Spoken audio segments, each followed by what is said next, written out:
প্রতিদিন ক্লাসে যেতে লেট হয়ে যায়। আজকে লেট হলে ম্যাডাম আমাকে কানে ধরিয়ে বারান্দায় দাঁড় করিয়ে রাখবে সেদিনের মতো। না না, দেরি করলে চলবে না।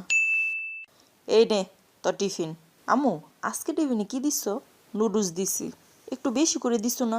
রুমাকে তো দিতে হয়, ও চেয়ে থাকে খাবারের সময়, কিন্তু হাত পেতে চায় না। তবে আমি যখন খাই তখন বড় বড় চোখ করে তাকায় থাকে, তখন ওরেও দিতে হয়। ওরে দিয়ে দিলে আমার ভাগে কম পড়ে যায়। তুমি একটু বেশি করে নুডলস দিও তো। তুই এমন কেন রে?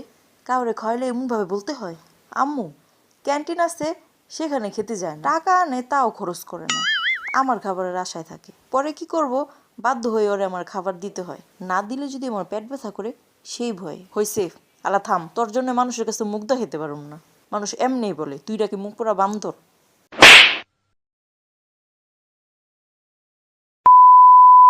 রে, কি অবস্থা তোদের? পড়া কমপ্লিট করছিস? জি ম্যাডাম। জি ম্যাডাম। ইদানিং দেখতেছি তোরা সবাই পড়া শিখে আসিস, এখন আর ব্যাচ চালাতে হয় না। এত ভালো হয়ে গেলি কেমনে? সবই আপনার দোয়া ম্যাম। দোয়া না বেতের বাড়ি? জানিস, আমি যখন ছোট ছিলাম আমার টিচার আমাকে বলতো বেতের বাড়িতে নাকি ভিটামিন আছে, এটা খেলেই পড়া শিখতে পারবি। তাই তোদেরও সেই ভিটামিন দিছি। দেখ কি সুন্দর এখন পড়া কমপ্লিট করে রাখিস, যখন ভিটামিনের অভাব পড়বে আবার দিয়ে দিব, ঠিক হয়ে যাবি। যাক, তোদের আর পাতিতে করে লেবু বিক্রি করতে হবে না। আমি তো টেনশনে পড়ে গেছিলাম, তোরা যদি পাতিতে করে লেবু বিক্রি করিস তাহলে তো আমার মান সম্মান সাগরের পানিতে ভেসে যাবে। যাক, আমার মান সম্মানটা তোরা তাহলে সিমেন্টের মতোই পুক্ত করে রাখবি। ম্যাম, আপনি গতকাল আসেন নাই কেন?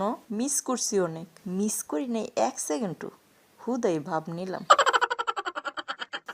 তাই? আরে আর বলিস না, বাসা থেকে বের হয়েছি স্কুলে আসার জন্য, পথের মধ্যে একটা পাগলা কুকুরের সাথে দেখা। আমি অবশ্য কুকুরটাকে আগের থেকেই চিনি। ওই যে পাগলা কুকুর, এটা আমাদের মহল্লার সবাই জানে। হঠাৎ করে সেই পাগলা কুকুরটা আমার পিছন পড়ে গেছে। আমি কি করছি আমি নিজেও জানি না। আমাকে দেখি খেপে গেল, বড় বড় দাঁতগুলা বের করে। কি ভয়ঙ্কর দৃশ্য!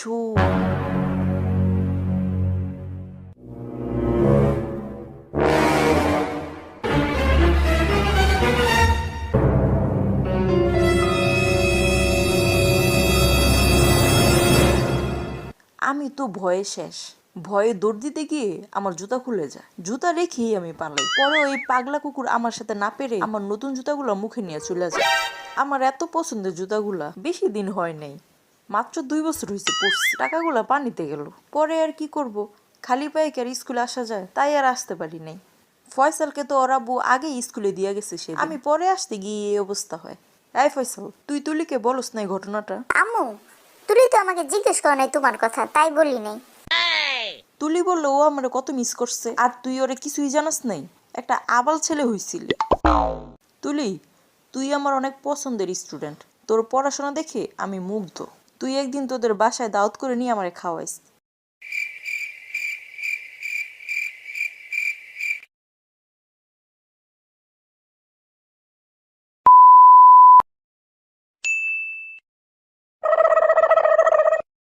দেখ কেমনে তাকায় রইছে।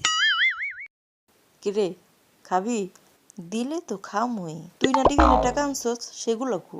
ভুলে বাসায় রেখে চলে আসছে, তাইলে এখন কি খাবি? আরে আমারে তো ক্ষুধা নাই, তোর থেকে একটু খেলে আমার পেট ভরে যায়। আমি তো বেশি খাই না, আমার পেটে জায়গা কম।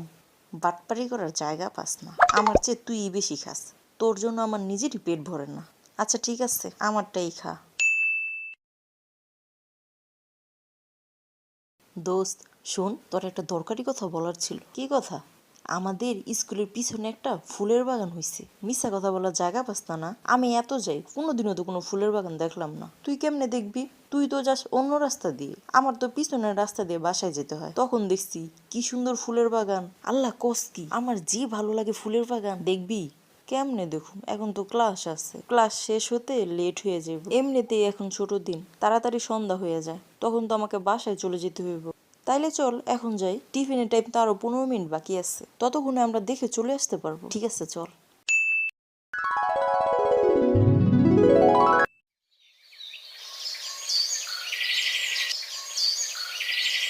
ওয়াও, কি সুন্দর বাগান দোস্ত! তুই আমার আগে বলতে পারলি না? ইস, এতদিন এই বাগানটাকে মিস করছি। আরে আমি বলবো বলবো করে আমার মনে থাকে না, পরে আজকে যখন তোর নুডলস আমি খাইতেছিলাম তখন আমার মনে পড়ছে বাগানের কথাটা। দোস্ত, আগামীকাল আরো বেশি করে নুডলস রান্না করে নিয়ে আসিস আমার জন্য। দোস্ত তুই কই যাস? টাইম নাই আর, ক্লাসে চল।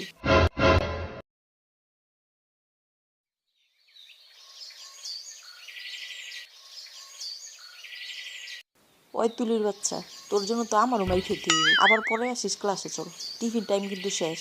আরে দাঁড়া, আর 5 মিনিট।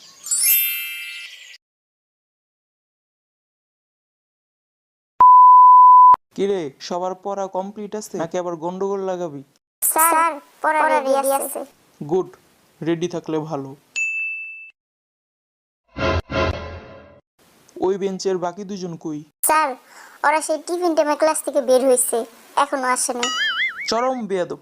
এই ফয়সাল, সমাজ ক্লাস শেষ হলে ওদের দুজনের ব্যাগ হেডমাস্টারের অফিসে নিয়ে জমা দিয়ে আসবে, ঠিক আছে? ঠিক আছে স্যার, আজকে তোমাদের 12টা বাজাবো।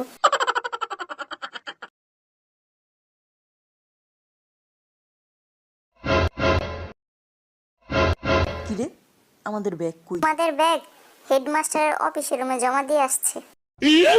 কে জমা দিচ্ছে? কয় স্যার? আমাদের ব্যাগ জমা দিচ্ছ কেন? আমার কি দোষ? সমাজ স্যারই তো বললো জমা দিতে। স্যার এসে দেখে তোমরা ক্লাসে নেই, তাই জমা দিতে বলছি। যাও অফিস রুম থেকে নিয়ে আসো।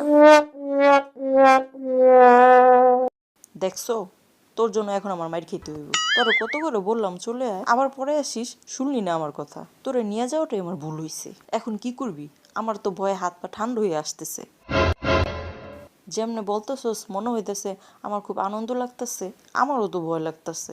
ব্যাগ তো আনতেই হইব, কিছু তো করার নাই। চল অফিস রুমে।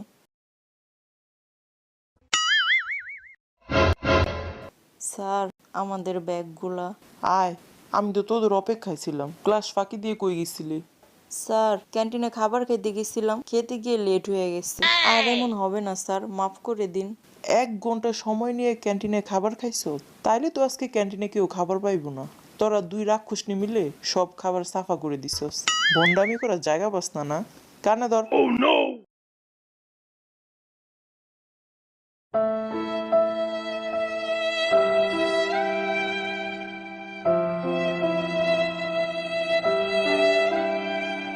এটা তুলি না?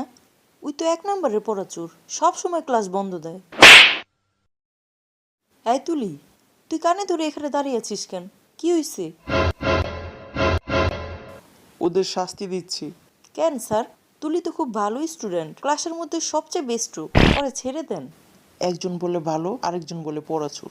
বুঝলাম না ঘটনাটা, কই যেতাম। ঠিক আছে, ব্যাগ নিয়ে যা, আর কোনোদিন যাতে ক্লাস ফাঁকি দিতে না দেখি। ঠিক আছে স্যার।